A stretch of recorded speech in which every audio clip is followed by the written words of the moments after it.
Pernahkah kau ke toko buku, perpustakaan, atau taman bacaan? Tidakkah kau merasa istimewa ketika berada di dalamnya? Di sekelilingmu ada berbagai toko dari dunia nyata dan khayal. Tempat yang pernah kau kunjungi dan yang belum. Informasi dan cerita dari masa lalu, masa kini, dan masa depan.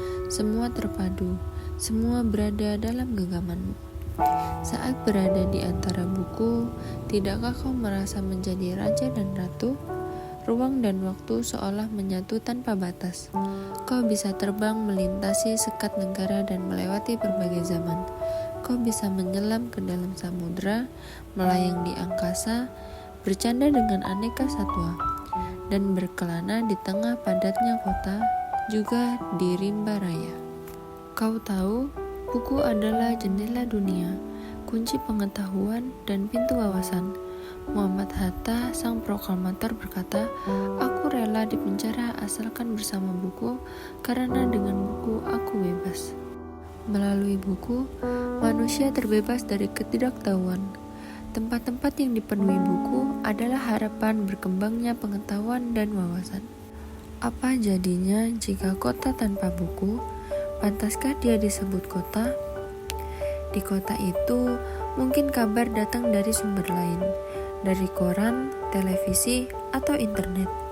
Mungkin informasi dan cerita datang dari cerita nenek moyang, bagai dongeng-dongeng sebelum tidur.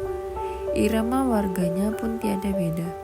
Bangun pagi, bertebaran di muka bumi untuk berbagai keperluan, untuk kembali pulang siang atau sore harinya.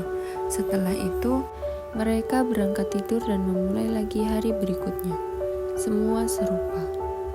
Di kota itu mungkin ada bangunan bernama perpustakaan.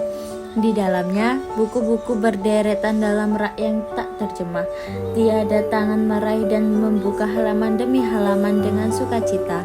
Mungkin juga ada tumpukan buku di sudut-sudut sekolah yang sepi dan berdebu, jarang dikunjungi, jarang dibaca. Buku-buku di sana teronggok tanpa nyawa. Bagaimana dengan kotamu?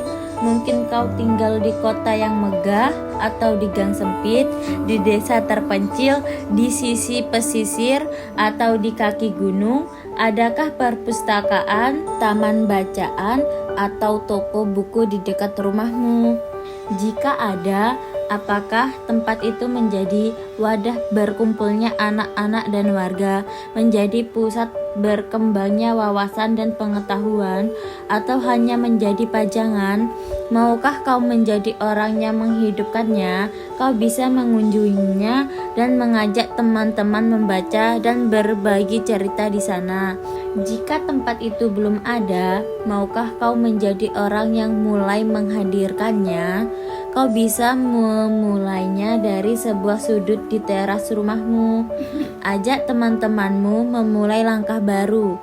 Jangan biarkan waktu berlalu tanpa buku. Siapapun dirimu, bersahabatlah dengan buku. Dia akan menjadi teman setiamu sepanjang waktu.